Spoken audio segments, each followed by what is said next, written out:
Student welcome to exam update. तो जो भी स्टूडेंट यूपीएससी फॉरेस्ट गार्ड का एग्जाम देने वाले हैं और जिन्होंने फॉर्म अप्लाई कर रखा है जिसमें 708 पोस्ट है, तो डेली हम एक वीडियो है जो आपके फॉरेस्ट गार्ड से रिलेटेड जो भी इंपॉर्टेंट क्वेश्चन है जो एग्जाम में पूछे जाने लायक है उनका लेके आएंगे। तो डेली आपको एक हैबिट बनाना है, एक वीडियो डेली देखे हुए तो मैं गारंटी देता हूँ आपके जो जीके के क्वेश्चन है और कंप्यूटर के क्वेश्चन है, बायोलॉजी के क्वेश्चन है, वो गलत यहाँ पे नहीं होंगे। तो सबसे पहले फर्स्ट क्वेश्चन है यहाँ पे फ्रेंड्स, भारत का पहला राष्ट्रीय बाद में जिम कार्बेट राष्ट्रीय उद्यान नाम दिया गया, किस वर्ष स्थापित किया गया था? तो फ्रेंड्स यहाँ पे वो आंसर अभी आपको पहले गेस करना है ताकि आपको पता चलेगा कि आपकी तैयारी कैसी है। फिर मैं आपको 5 सेकंड में है जो आंसर यहाँ पे बता दूंगा। तो करेक्ट आंसर है यहाँ पे फ्रेंड्स ऑप्शन ए 1936 में है जो जिम कार्बेट राष्ट्रीय उद्यान है उसका नाम पहले हेली नेशनल पार्क के नाम से है जो स्थापित किया गया था और बाद में इसका नाम बदल के क्या कर दिया गया था, जिम कार्बेट राष्ट्रीय उद्यान कर दिया गया था। और वो किया गया था जो वन्य जीव संरक्षणवादी है जिम कार्बेट, उसके सम्मान में इसका नाम चेंज किया गया था। और पूछ लिया जाए ये कहाँ पे स्थित है, तो ये उत्तराखंड के नैनीताल और पौड़ी गढ़वाल जिलों में स्थित है। मान लो अधिकतर उत्तराखंड नैनीताल ही ऑप्शन दिया जाता है, अगर ये ऑप्शन नहीं होता है एग्जाम में तो पौड़ी गढ़वाल भी आप यहाँ पे कर सकते हो, वो भी सही है। नेक्स्ट है यहाँ पे वन्य जीव संरक्षण अधिनियम 1972 का मुख्य उद्देश्य क्या है? मुख्य उद्देश्य क्या है? तो फ्रेंड्स यहाँ पे करेक्ट आंसर है ऑप्शन बी, वन्य जीव एवं उनके प्राकृतिक आवास का संरक्षण करना। यही 1972 का जो वन्य जीव संरक्षण अधिनियम है उसका मुख्य उद्देश्य है। नेक्स्ट है भारतीय वन अधिनियम 1927 के अनुसार निम्न में से कौन सा सर्वाधिक कानूनी सुरक्षा प्राप्त करता है? कौन सा वन है जिसको सर्वाधिक कानूनी सुरक्षा है जो मिलती है? तो फ्रेंड्स यहाँ पे करेक्ट आंसर है ऑप्शन सी, आरक्षित वन है जो रिजर्व फॉरेस्ट है उनको सर्वाधिक सुरक्षा यहाँ पे मिलती है। और उनमें जो लकड़ी काटना, शिकार करना, चराई, अन्य गतिविधियां हैं जो बिना किसी सरकारी अनुमति के प्रतिबंधित होती है। नेक्स्ट है यहाँ पे फ्रेंड्स, खाद्य श्रृंखला में ऊर्जा का मूल स्रोत कौन सा होता है? खाद्य श्रृंखला है उसमें ऊर्जा का मूल स्रोत कौन सा होता है? तो इजी सा क्वेश्चन है, सूर्य। सूर्य है वो क्या होता है, मूल स्रोत होता है फूड चेन में, जो खाद्य श्रृंखला होती है उसमें। और जो हरे पौधे हैं वो प्रकाश संश्लेषण के द्वारा सूर्य की ऊर्जा को है जो रासायनिक ऊर्जा में बदलते हैं, ये भी आपको ध्यान में रखना है। तो फ्रेंड्स वीडियो अच्छा लग रहा है तो वीडियो को एक लाइक जरूर कर देना, और चैनल पे नए हो तो चैनल को सब्सक्राइब करके बेल आइकन प्रेस कर देना ताकि आपके डेली एक वीडियो है जो यूपी फॉरेस्ट गार्ड से रिलेटेड मिलती रहेगी। और वही क्वेश्चन मैं यहाँ पे लेके आऊँगा जो इम्पोर्टेंट है, जो एग्जाम में पूछे जाने लायक है और पीछे एग्जाम में पूछे गए हैं। तो फ्रेंड्स ओजोन परत मुख्य रूप से किस गैस से होने वाले उत्सर्जन के कारण क्षीण होती है? क्षीण होती जा रही है ओजोन परत, तो ये होती जा रही है क्लोरोफ्लोरोकार्बन के कारण। और वीडियो को पॉज करके आपको कमेंट बॉक्स में ये जरूर लिखना है जो ओजोन परत है वो कौन से मंडल में पाई जाती है? क्षोभ मंडल में है, समताप मंडल में है, मध्य मंडल में है, कौन से मंडल में पाई जाती है? ये आपको कमेंट में जरूर लिखना है। और जो CFC है वो ओजोन के अणुओं को क्या कर देती है, तोड़ देती है। इसी कारण है जो ओजोन यहाँ पे क्या हो रही है, धीरे धीरे पतली हो रही है। मृदा अपरदन है वो रोकने का सबसे प्रभावी प्राकृतिक उपाय कौन सा है? सबसे प्रभावी प्राकृतिक उपाय है फ्रेंड्स यहाँ पे वृक्षारोपण करना। वृक्षारोपण करने से मृदा अपरदन है जो यहाँ पे रुक जाता है। नेक्स्ट है यहाँ पे कोशिका का पावर हाउस किसे कहा जाता है? इजी सा क्वेश्चन है। तो कोशिका का जो पावर हाउस है वो कहा जाता है माइटोकॉन्ड्रिया को। माइटोकॉन्ड्रिया है उसको कोशिका का पावर हाउस कहा जाता है। और माइटोकॉन्ड्रिया क्या करता है, कोशिका में जो भोजन से ऊर्जा उत्पन्न करता है और इसे कोशिका का क्या कहा जाता है, पावर हाउस कहा जाता है। और कोशिकीय श्वसन का प्रमुख केंद्र भी यही है। कोशिकीय श्वसन का प्रमुख केंद्र अगर पूछ लिया जाए तो कौन है, माइटोकॉन्ड्रिया ही है। नेक्स्ट है कंप्यूटर में स्थायी रूप से डेटा संग्रहित करने के लिए किस प्रकार की मेमोरी का उपयोग किया जाता है? इंपॉर्टेंट क्वेश्चन है फ्रेंड्स, ये यहाँ पे बहुत सारे लोग हैं जो यहाँ पे गलती कर देते हैं। और कंप्यूटर से और साइबर सिक्योरिटी से रिलेटेड आपके सिलेबस में क्वेश्चन है तो वो जरूर पूछे जाएंगे। तो करेक्ट आंसर है जो स्थायी मेमोरी है वो कौन सी है यहाँ पे, स्थायी रूप से डेटा संग्रहित करने वाली, तो वो है आपकी रोम रीड ओनली मेमोरी है वो क्या है, स्थायी है। जबकि रैम जो रैंडम एक्सेस मेमोरी होती है ये क्या होती है, अस्थायी मेमोरी होती है। ये आपको ध्यान में रखना है। नेक्स्ट है यहाँ पे फ्रेंड्स उत्तर प्रदेश का सबसे बड़ा राष्ट्रीय उद्यान कौन सा है? उत्तर प्रदेश का जो सबसे बड़ा राष्ट्रीय उद्यान है वो कौन सा है? तो करेक्ट आंसर है यहाँ पे फ्रेंड्स ऑप्शन ए, जो दूधवा राष्ट्रीय उद्यान है वो सबसे बड़ा राष्ट्रीय उद्यान है। और कहाँ पाया जाता है? ये लखीमपुर खीरी जिले में है स्थित है। उत्तर प्रदेश के लखीमपुर खीरी जिले में स्थित है। और पूछ लिया जाए क्यों प्रसिद्ध है, तो तराई क्षेत्र के लिए और एक सिंह के गैंडे के लिए ये है जो मुख्य रूप से प्रसिद्ध है दूधवा राष्ट्रीय उद्यान। नेक्स्ट बहुत ही इंपॉर्टेंट क्वेश्चन है फ्रेंड्स, भारत के संविधान में कौन सा अनुच्छेद पर्यावरण संरक्षण तथा वन एवं वन्य जीवों की रक्षा करने का निर्देश देता है? कौन सा अनुच्छेद है? तो ये है आपका अनुच्छेद 48A। अनुच्छेद 48A है जो कि नीति निर्देशक तत्वों से संबंधित अनुच्छेद है। और अनुच्छेद 48A को 42वें संविधान संशोधन में जोड़ा गया था। कब जोड़ा गया था? 42वें संविधान संशोधन 1976 के द्वारा जोड़ा गया था। और ये क्या राज्य को पर्यावरण, वन और वन्य जीवों के संरक्षण के लिए प्रयास करने का निर्देश देता है। ये चीज आपको ध्यान में रखनी है। नेक्स्ट है, निम्नलिखित में से कौन सा जीव भारत का राष्ट्रीय जलीय जीव है? भारत का राष्ट्रीय जलीय जीव है तो ये है फ्रेंड्स गंगा डॉल्फिन। और वर्ष 2009 में इसको है जो राष्ट्रीय जलीय जीव घोषित किया गया था। कब किया गया था? वर्ष 2009 में। और मुख्य रूप से कहाँ पाई जाती है? ये गंगा, ब्रह्मपुत्र और उनकी सहायक नदियों में है जो पाई जाती है। नेक्स्ट है, निम्न में से कौन सा सामाजिक वानिकी यानी सोशल फॉरेस्ट्री का प्रमुख उद्देश्य है? सोशल फॉरेस्ट्री का प्रमुख उद्देश्य क्या है? तो वो है स्थानीय लोगों को ईंधन, चारा एवं लकड़ी की जो आवश्यकता है वो पूरी करना। करेक्ट आंसर यहाँ पे है। नेक्स्ट है, खाद्य जल जो फूड वेब है उसका प्रमुख लाभ क्या है? खाद्य जाल का प्रमुख लाभ क्या है? तो यहाँ पे करेक्ट आंसर है फ्रेंड्स, यहाँ पे पारिस्थितिक तंत्र अधिक स्थिर रहता है। खाद्य जाल से क्या रहता है? पारिस्थितिक तंत्र है जो अधिक स्थिर रहता है। नेक्स्ट है यहाँ पे फ्रेंड्स, ग्रीन हाउस प्रभाव का मुख्य कारण कौन सी गैस है?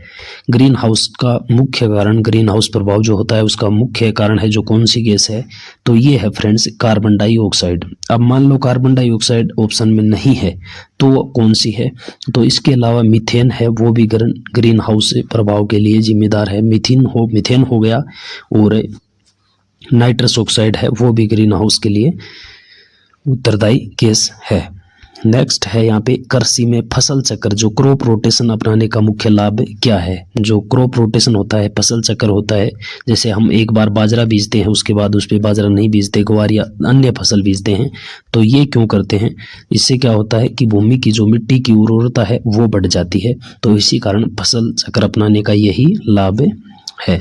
तो फ्रेंड्स वीडियो को लाइक नहीं किया तो लाइक जरूर कर देना और चैनल पे सब्सक्राइब करके बेल आइकन जरूर प्रेस कर देना ताकि डेली आपको एक वीडियो है जो मिलती रहेगी। नेक्स्ट है, मानव शरीर में लाल रक्त कणिकाओं का निर्माण मुख्यतः कहाँ होता है? लाल रक्त कणिका है जो आरबीसी है उनका निर्माण कहाँ होता है? तो उनका निर्माण होता है बोन मेरो, अस्थि मज्जा में है जो लाल रक्त कणिकाओं का निर्माण किया जाता है। अगर पूछ लिया जाए इनका जीवन काल कितने दिन का होता है तो 120 दिन का इनका जीवन काल होता है।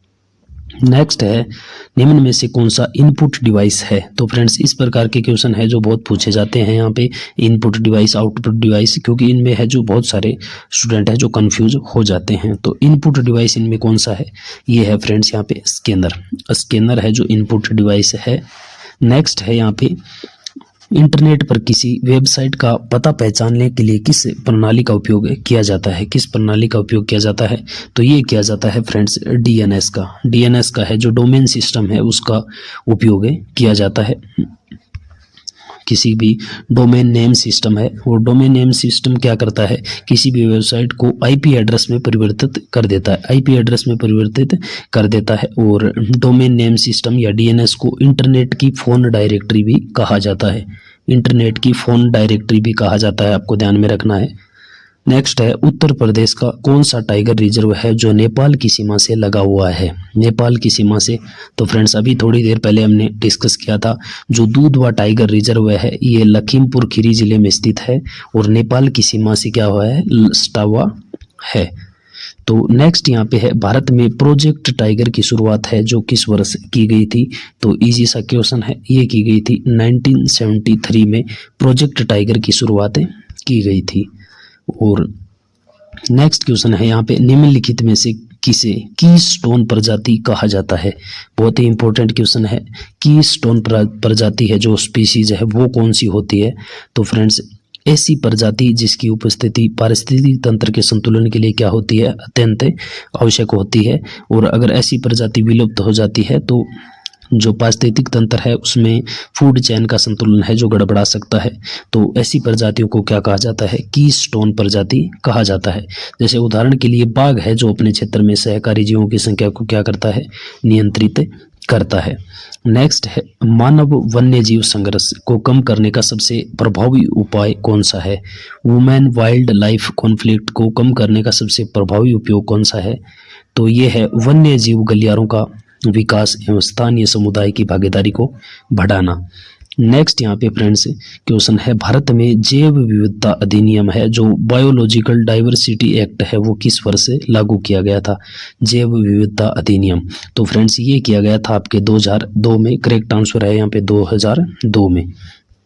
नेक्स्ट है फ्रेंड्स यहाँ पे, निम्न में से कौन सी गैस है जो अम्लीय वर्षा के निर्माण में प्रमुख भूमिका निभाती है?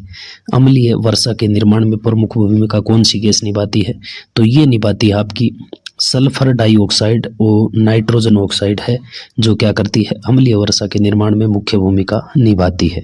यहाँ पे एग्रो फॉरेस्ट्री का अर्थ क्या है? जो लास्ट फॉरेस्ट गार्ड का एग्जाम था उसमें भी पूछा गया था, एग्रो फॉरेस्ट्री का अर्थ क्या है? तो फ्रेंड्स, एग्रो मीन्स क्या होता है? कृषि, एग्रीकल्चर, और फॉरेस्ट मीन्स वन। तो यानी खेती और वृक्षारोपण को क्या करना? एक साथ अपनाना, ये क्या कहलाता है? एग्रो फॉरेस्ट्री कहलाता है। नेक्स्ट है फ्रेंड्स यहाँ पे, कंप्यूटर में सीपीयू का मुख्य कार्य क्या है? कंप्यूटर में जो सीपीयू होता है उसका मुख्य कार्य क्या होता है? तो ये होता है निर्देशों का प्रसंस्करण एवं नियंत्रण करना। जो भी हम निर्देश देते हैं उनका नियंत्रण और कौन करता है? डाटा प्रोसेसिंग, वो करता है सीपीयू जो सेंट्रल प्रोसेसिंग यूनिट होती है। और इसको कंप्यूटर का मस्तिष्क भी कहा जाता है, ये भी ध्यान में रखना है। सीपीयू के अगर मुख्य भाग पूछ लिया जाए तो एएलयू है, कंट्रोल यूनिट है, और रजिस्टर, ये सीपीयू के मुख्य भाग है। नेक्स्ट है, निम्नलिखित में से कौन सी तकनीक इंटरनेट से जुड़े उपकरणों को आपस में जोड़ती है? कौन सी तकनीक है फ्रेंड्स? तो यहाँ पे करेक्ट आंसर है आईओटी, इंटरनेट ऑफ थिंग्स है जो इंटरनेट से जुड़े उपकरणों को क्या करती है? आपस में जोड़ती है और डेटा का आदान प्रदान करते हैं। नेक्स्ट है यहाँ पे, निम्न में से कौन सा साइबर सुरक्षा का सबसे अच्छा अभ्यास माना जाता है? साइबर सिक्योरिटी का सबसे अच्छा अभ्यास क्या माना जाता है? तो फ्रेंड्स यहाँ पे करेक्ट आंसर है ऑप्शन बी, मजबूत पासवर्ड एवं जो 2 फैक्टर ऑथेंटिफिकेशन हम लगाते हैं, जैसे आजकल सोशल मीडिया है, इंस्टा, फेसबुक, इनमें आप लगाते होंगे 2 फैक्टर ऑथेंटिफिकेशन, या जीमेल है उनमें लगाते हैं। तो यही क्या है? साइबर सिक्योरिटी का सबसे अच्छा अभ्यास माना जाता है। नेक्स्ट है यहाँ पे फ्रेंड्स, उत्तर प्रदेश में कतरनिया घाट वन्य जीव अभयारण्य है वो किस नदी के किनारे स्थित है? कौन सी नदी के किनारे स्थित है? तो ये स्थित है फ्रेंड्स आपके घाघरा या गिरवा नदी के किनारे स्थित है। और दूधवर जो टाइगर रिजर्व है का महत्वपूर्ण भाग यहाँ घड़ियाल है, गंगा डॉल्फिन है, बाघ और अनेक दुर्लभ पक्षियों का क्या किया जाता है? संरक्षण किया जाता है।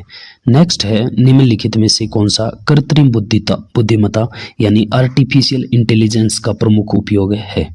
आर्टिफिशियल इंटेलिजेंस का प्रमुख उपयोग है फ्रेंड्स यहाँ पे मशीनों को सीखने और निर्णय लेने योग्य बनाना।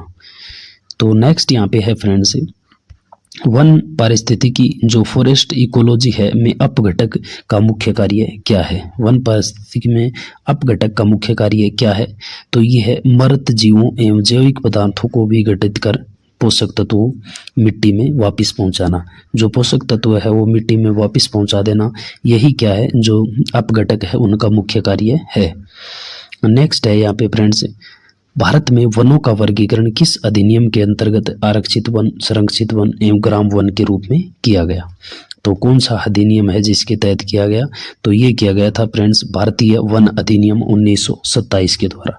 जो भारतीय वन अधिनियम 1927 के द्वारा है उसी के द्वारा वन को आरक्षित, संरक्षित और ग्राम वन की श्रेणियों में है जो विभाजित किया गया। और जो आरक्षित वन थे उन पे सबसे अधिक कानून एवं नियंत्रण लगाए गए थे। नेक्स्ट है, क्योटो प्रोटोकॉल मुख्य रूप से किससे संबंधित है? जो क्योटो प्रोटोकॉल है वो किससे संबंधित है? तो करेक्ट आंसर है यहाँ पे फ्रेंड्स ग्रीन हाउस गैसों के उत्सर्जन में कमी करने से संबंधित है क्योटो प्रोटोकॉल। और ये कब अपनाया गया था? 1997 में अपनाया गया था। एक अंतर्राष्ट्रीय समझौता है और जिसका उद्देश्य क्या है? विकसित देशों द्वारा ग्रीन हाउस गैसों के उत्सर्जन को कम करना था। नेक्स्ट है, यदि किसी जीव का जीनोटाइप टी है तो वह कहलाएगा। टी है यानी फ्रेंड्स यहाँ पे एक बड़ा टी है एक छोटा टी है, तो क्या कहलाएगा? तो ये कहलाएगा विषम युग्मजी। विषम युग्मजी है या हेटेरोजेनियस कहलाएगा। नेक्स्ट है फ्रेंड्स यहाँ पे दोनों टी अगर मान लो समान होते हैं, जैसे टी हो या टी हो, तो क्या कहते हैं? उसे समयुग्मजी कहलाते हैं। नहीं तो अलग अलग हो तो उसको क्या कहते हैं? विषम युग्मजी। नेक्स्ट MS एक्सेल में किसी सूत्र यानी फॉर्मूला की शुरुआत कौन से चिन्ह के द्वारा की जाती है? तो एक्सेल में हम कोई भी फॉर्मूला शुरुआत करते हैं तो इक्वल टू का पहले है जो उपयोग किया जाता है। ऑप्शन बी यहाँ पे करेक्ट आंसर है। नेक्स्ट है फ्रेंड्स यहाँ पे UPI जो यूनिफाइड पेमेंट इंटरफेस है का विकास किस संस्था के द्वारा किया गया था? UPI जो हम यूज में लेते हैं उसका विकास किस संस्था के द्वारा किया गया है? तो ये किया गया है NPCI national payment corporation of India के द्वारा है जो इसका विकास किया गया है। और इसकी सहायता से है जो हम 24/7 डिजिटल भुगतान कर सकते हैं, ये तो आपको पता ही होगा। तो नेक्स्ट है यहाँ पे उत्तर प्रदेश का राजकीय वृक्ष कौन सा है? तो उत्तर प्रदेश का राजकीय वृक्ष है फ्रेंड्स पीपल। आपको वीडियो को पॉज करना है दोबारा और लिखना है कि पीपल को है जो कब राजकीय वृक्ष घोषित किया गया। पीपल को राजकीय वृक्ष कब घोषित किया गया ये आपको कमेंट बॉक्स में जरूर लिखना है। नेक्स्ट है फ्रेंड्स यहाँ पे निम्नलिखित में से कौन सा नवीकरणीय ऊर्जा स्रोत है? जो रिन्यूएबल है ऊर्जा स्रोत वो कौन सा है? तो फ्रेंड्स यहाँ पे करेक्ट आंसर है ऑप्शन सी। इजी सा क्वेश्चन है सौर ऊर्जा। नेक्स्ट है भारत के संविधान में वन किस सूची में शामिल है? बहुत ही इंपॉर्टेंट क्वेश्चन है। वन है जो कौन सी सूची में शामिल है? संघ सूची में, राज्य सूची में, समवर्ती सूची में या अवशिष्ट सूची में?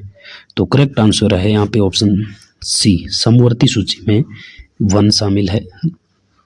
नेक्स्ट है यहाँ पे 42 संविधान संशोधन 1976 के बाद है जो वन विषय को राज्य सूची से हटाकर क्या कर दिया गया? समवर्ती सूची में रखा गया। आपको ये भी ध्यान रखना है कि पहले किस में था? वन राज्य सूची में आता था, लेकिन जो 42वां संविधान संशोधन हुआ था उसमें राज्य सूची से हटाकर समवर्ती सूची में कर दिया गया है। नेक्स्ट है वनों की कटाई के कारण निम्नलिखित में से कौन सा प्रभाव सबसे अधिक देखने को मिलता है? कौन सा प्रभाव? तो ये है फ्रेंड्स मृदा अपरदन एवं वर्षा के पैटर्न में परिवर्तन होता रहता है। यही है वनों के कटाई का सबसे अधिक प्रभाव। नेक्स्ट है फ्रेंड्स यहाँ पे निम्नलिखित में से किस तकनीक का उपयोग जंगलों में वन्य जीवों की गणना एवं निगरानी के लिए सबसे अधिक उपयोग किया जाता है या सबसे अधिक है जो प्रयोग में लाया जाता है? कौन सा है वन्य जीवों की गणना के लिए? तो करेक्ट आंसर है ऑप्शन ए, कैमरा ट्रैप। जो कैमरा ट्रैप है वो सबसे अधिक उपयोग में लाया जाता है। नेक्स्ट है निम्नलिखित में से कौन सा कार्बन सिंक का सबसे अच्छा उदाहरण है? कार्बन सिंक का सबसे अच्छा उदाहरण कौन सा है फ्रेंड्स यहाँ पे? तो करेक्ट आंसर है प्राकृतिक वन। प्राकृतिक वन। नेक्स्ट है यहाँ पे फ्रेंड्स मशीन लर्निंग क्या है? मशीन लर्निंग क्या है? तो मशीन लर्निंग फ्रेंड्स यहाँ पे करेक्ट आंसर है ऑप्शन बी। ऐसा AI क्षेत्र है जिसमें कंप्यूटर क्या करता है? डेटा से स्वयं सीखता है। यही क्या है? मशीन लर्निंग है। नेक्स्ट यहाँ पे भारत में राष्ट्रीय हरित अधिकरण जो नेशनल ग्रीन ट्रिब्यूनल है उसकी स्थापना किस वर्ष की गई थी?